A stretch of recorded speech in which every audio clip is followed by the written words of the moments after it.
Здравейте, скъпи зрители!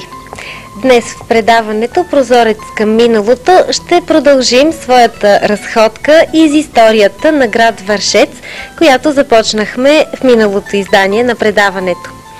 Освен като балнеологичен център, Вършец се е развивал и като център на занаятчийството. Точно за това ще разговаряме отново с Йорданка Костова, която ще разкаже кои занаяти са били процъфтяващи тук във Вършец. Интересни са занаятите във Вършец, които процъфтяват. Аз мога да кажа, че много от тях са и съхранени и продължават нашите майстори да работят, а техните производи по време на празниците на курорта на минералната вода и Балкана в една специална улица на занаятите ние показваме през 5 дни на празника. Също така, по време на коледните, на новогодишните празници, нашите занаятчии устройват специални базари, за да могат да продадат техните произведения и все пак за тези празници всеки един да занесе късче радост в домовете си, изработено от тях. Кой е най-стария занаят, който се е развивал във Вършец, и имате ли експонати свързани с него, с периода, в който се е развивал и е процъфтявал?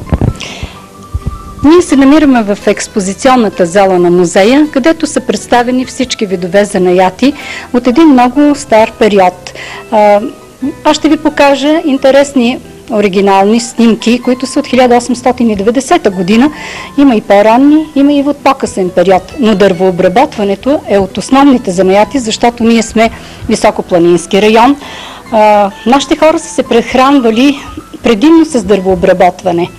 Затова гатарите, които на времето са работили в планините на принципа на водната струя, ние първо тук показваме един макет на гатер, който може да го видят всички наши гости на Вършец, за да могат визуално да си представят как са се обработвали трупите. Тези трупи вършечени са прекарвали и дървеният материал изобщо по селата и отдолу са взимали вече храни, като царевица, жито, за да може все пак трапезата на балканджията да бъде обогатена. Интересни са дървените инструменти от един много древен период. В нашата изложба наш колекционер участва, господин Марков, с античните предмети от земеделието и от дървообработването, а също така антични предмети от ковачеството и рударството. Друг процъфтява занаят е ковачеството и рударството, тъй като Вършец е бил опасан от петкалета и е имало много сребърни мини, т.е. римляните още когато са завзели тази територия, те затова са дошли заради минералните извори и заради природните богатства. Имало е сребърна мина в Озирово, а също така е имало и сребърни мини в Белите речки. Руда пък се е добивало в село Драганица. И затова ние имаме антични предмети от рударството, тези тежки мотики, с които са работили в тези рудници робите, и от ковачеството също така експонати. Вършечани се гордеят с нашите занаятчии, братята палунци. Кованото желязо традиционно е продължено като занаят от Ангел Палунски, един от братята, а пък другия е запазил старата архитектура на Вършец и след малко аз ще ви покажа каква е била архитектурата на Вършец и какво е нарисувал той в своите картини. Значи ковачеството като занаят продължава и сега да съществува. Има ли интерес в по-младите хора? Какви са вашите впечатления и наблюдения? Ами аз смятам, че има, защото Ангел Паунов, освен с ковано желязо, се занимава и с дърворезбарство. И той води цял клас ученици, което е радостно за нас, в Общинския център за работа с деца. Така че аз ще ви покажа и децата какво са направили на алеята на занаятите под неговото ръководство. Това са предметите, изработени от учениците на Ангел Паунов. Това е логото на Вършец, А този ключ е пък от неговият брат, той е специален, традиционен за отключване на свещените минерални води по време на празника на курорта Минералната вода и Балкана, и го е изработил неговият брат Кънчо Паунски. Тоест всичките братя са занаячии. Също млад дърворезбар е Иван Костов, който е направил тези традиционни кукерски маски за прогонване на злите сили. Тук във Вършец правят ли се и правили ли са се в миналото традиционни кукерски ритуали или... Да, и те продължават. Тези ритуали за прогонване на злите сили с специална хореография сме ги осъвременили и винаги около Коледа, след коледните празници, традиционно присъстват в нашите тържества. Особено самодейците от квартал Заножене, читалище Пробуда, са запазили тези ритуали и ги осъществяват всяка година. Ето една традиционна маска на кукер, направена върху пано. Виждате, хлопатарите и тук звънят. Те са доста страшни за прогонване на злите сили, а същото нещо го наблюдаваме и в турбичка. Традиционната архитектура на Вършец, къщите на два ката, са били около храма, който сега е на 100 години и се казва Свети Георги Победоносец.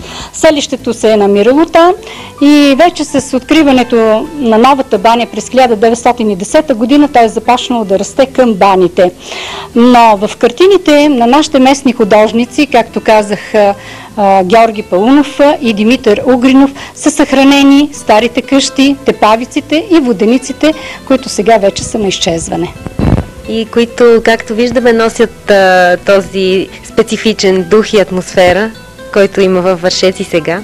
Разбира се, за това, защото независимо, че през 30-те години стилът в архитектурата се сменява и това е вече един стил арт-деко, който властва само в селищата по Дунав, вие ще видите, че вършечани изграждат нови къщи в този традиционен архитектурен стил от Възраждането. Явно това им допада повече и го чувстват повече като българско. Река Ботуния на времето е била доста пълноводна река и е излизала често от коритата си. Затова е имало 16 тепавици и воденици. Един от най-старите занаяти във Вършец, това е тепавичарството. Хората са правили олови, които са ги продавали извън Вършец, дори извън този регион. Аз ще ви направя една демонстрация как е работила една тепавица по това време, по нашият макет, който го имаме в музея. На принципа на водната струя, където минава по този улей водата, се задвижва едно голямо колело, което задвижва тези тежки чукала и те пък с тежестта си омекотяват шаяка. От този шаяк са се правили вече традиционните облекла, които ние днес наричаме народна носия, но преди хората така са се обличали. За нашият регион белодрешковската носия е специфична, а чернодрешковската носия е за другите региони, но ние сме показали и двата вида, за да се види от шайка какво се е правило. Не мога да не отбележа, че шайкът, който се е правил във Вършец, е бил по-бял за белия и по-мек. Затова, защото все пак минералната вода, която се е изливала в реката, е допринасяла за това нещо. Може би раздела Белодрешковски идва и от това, че Мърквичка е бил в края на 19 век във Вършец. Той е рисувал от натура облеклото на вършеченина и на вършеченката и още тогава е отбелязано, че ризите на вършеченките са били дори по-бели. Става въпрос за конопените, защото всичко е окисело в минералната вода на Вършец. Те са били по-меки, по-бели и по-красиви. Тук виждаме макет на воденица. Има ли сега в региона такава истинска запазена? Да, в региона имаме няколко воденици и все още нашите съграждани мелят както царевица, за просеник и за качамак, който е традиционно вършечко ястие и може би в нашите ресторанти или гостите и туристите, които идват, им се предлага. А също така и едно хубаво бяло брашно. След малко вие ще видите какви хубави пити се месят тук в нашия регион. Все още във Вършец се произвежда хляб. И не само във Вършец. В целият регион имаме по няколко хлебарници, които се конкурират. Брашното е много хубаво. местните хора също си произвеждат, макар че имат малко земя, малки ниви, но традиционните хлябове, които се правят за празниците, се правят посредством този посфор, където жените при различните празници правят и от двете страни, както виждате, това просто се отпечатва върху самият хляб и по този начин се разбира какъв е празника и какво трябва да се прави традиционно във връзка с този празник. Тематични гоблени направи госпожа Пенка Зафирова за хляба, печенето на хляб в пещта и събирането по време на жътва на жътвените класове. Трябва също да ви кажа, че са много интересни експонатите на стара и нова баня, затова защото тези гоблени са уникати. Те са направени от тази госпожа от картички и са подарени на музея във Вършец. Тя обучава и ученички, така че младите жени на Вършец също са се запалили напоследък да шият гоблени. България се гордее с майстор Кольо Фичето, който е залагал авторитета си и живота си, лягайки под моста, за да се види неговата здравина. А ние се гордееме с нашия потомствен майстор Дионисий Илиев и неговият син Илия Дионисиев. За съжаление, те вече не са между нас, но това, което те са направили като вратата на Стара баня, датировката е 1909 година, тронът Владишкият в нашия храм, датировката е 1904 година, смятат, че говорят за техният майсторлък и през времето това нещо не се е повредило и е съхранено точно в този вид, в който е направено преди толкова години. А макетите са направени от този неговият син Илия Дионисиев, за който ви говоря. Един от древните занятия във Вършец е бояджийството, дори и сега съществува фамилията Бояджиеви.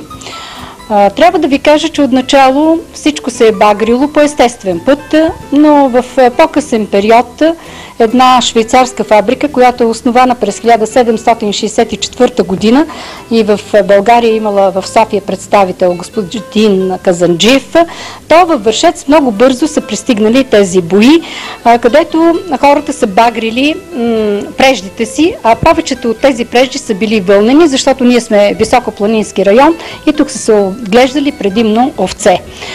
Така че е по-интересно да се знае, че боята, която е правена в тези фабрики, тя е запазена, както виждате, при нас и до ден днешен и не може това, което е боядисано през годините, не си губи цвета. Т.е. боята е много хубава, качествена. За да направя тази изложба ме провокира нещо написано във вестник от 1934 година. Това е, цитирам, че през 1876 година, забележете, се прави първата изложба по бубарство във Враца, на която участват наши съселени от Вършец и завоюват първите призове на тази изложба. Последното семейство, което отглеждало буби във Вършец, това е преди 4 години, семейство Тимчеви в квартал Заножене. И тези буби, които виждате, са от тях. Дори мога да ви демонстрирам, че още вътре се чува дрънкането на самата буба. Това се отглеждат, в нашия регион е имало много черничеви дървета, защото бубата се храни предимно с черница. Нашите беби са запазили свила. Това е много стара свила, извадена от раклите, за да се види какви красиви ризи са такали и какви ръкави са такали предимно от тази свила, от бубарството. Това е част от традиционното облекло тук? Да, това е част от традиционното облекло и вие ще отбележите, че освен свилени ръкави, имаме и така наречените фатени ръкави, където има нишка от памук, която е обагрена в синьо и в червено за нашият регион. Интересен експонат в музея е картата от 1924 година, която е картинна географска карта и на нея е отбелязано, че поминъкът дори на цяла България е била бубарството, а пък за нашия регион във Вършец виждате една електрическа крушка. Това е интересно, че баните през 1910 година са били захранвани с електрически ток от динамо. Детската носие е от 1940 година. Тя е малко по-осъвременена, все пак Вършец е един курортен център, където идват елита на България на почивка и затова вие виждате по-осъвременена носия детска и цървулките не са тези цървулки, които ги видяхме преди в нашата традиционна носия. Един от древните занаяти, това е гранчарството, който за съжаление вече не съществува. Вие видяхте като експонати последните калъпи, с които са се правили тухли, тук е имало и цигларница, видяхте и уникалната стомна с мартеници, която е типична за Вършец, иначе крондирите, сватбарските стомни, те са за целият регион. Видяхте и дюкяна на Йосиф Челебията, който е продавал на времето доста керамични предмети. Виждам, че в вашата експозиция има един по-голям кът, който отделя внимание на пчеларството. Защо е така? Защо сте акцентирали точно на пчеларството? Ами как няма да акцентирам на пчеларството, като той е най-древният поминък за хората от този регион. Ние се намираме в Кознишкия дял на Стара планина. Тук са прекрасни поляни, тучни, с билки и цветя. Медът е лечебен, който е добиван тук и той е бил предпочитан от всички, а пък сега се засаждат и от тези пчелари, които са потомствени, тъй като пчеларството не е отмряло като занаят в нашия регион. Арония и най-различни лечебни цветя и други растения, и затова медът е много лечебен и предпочитан. Затова ние сме отделили такова голямо място, за да се видят първите прототипите на кошерите. Това са кошерищата и високотопката, нещо много интересно, с което това е уникат за нас, защото с него се е правил восък. Кошничарството също е един от традиционните древни занаяти във Вършеца и тази заготовка за плетене на кошници е направена от потомствен занаячия. Значи дядото се казва Младен и внукът е Младен и той е наследил този занаят от своя дядо. Така че виждате една кошница направена и подарена на музея специално с тази изложба. А тук може да видите и куфера на Йосиф Петров, който е бил на почивка тук през 1938 година във Вършец. Погледнете през тези години какви са били куфарите, след това една кошница за пикник. Йосиф Петров е прекарал медения си месец във Вършец 1938 година и това е неговият куфар. Той ни го подари през 2000 година, когато беше гостенин на Вършец и специално на нашия музей. Един от древните занаяти, още при траките, това е лозарството. И тъй като тук са живели на времето траките трибали, те, макар и войствено племе, са предпочитали лозята, така че и ние съвременните лозари днес продължаваме да честваме празника Дионисиевите тържества и особено празника на Трифон Зарезан, така че тази бъчва, боренце, която го виждате, то се пълни непрекъснато с вино не само за Трифон Зарезан, но и за коледните и новогодишните празници и ние така от него си точим вино и всички празнуваме на центъра. Това е интересно за Вършец. Не случайно в нашата изложба са показани и много тъкани, затова защото жените от този регион не престават да тъкат, да предат все още, защото отглеждаме все още овце. Така че вълната се преработва, правят се тези красиви китеници, плетат се тези разкошни миля и дантели. Както виждате, престилките все още се тъкат, родовата памет в семействата не е забравена и така тя се предава от баба на дъщеря, от дъщеря на внучка и така през годините, през поколенията и всичко, което виждате е дарение от моите съгражданки. Това са съвсем нови неща, извадени от раклите, чергите също така и двата горди Елена застанали в подножието на легендарните Тодорени кукли на тези върхове, които са обеяни в много легенди, също като един интересен експонат съдарение на музея. Има ли някакво влияние от чипровци в такачеството във Вършец? Аз за влияние не мога да говоря, но жените от чипровци, които все още килимарките тъкат, те участват традиционно в нашите празници на курорта Минералната вода и Балкана с техни производи и подариха ми дори тези интересни мотиви чипровски, за да се види, че този занаят не е отмрял при тях.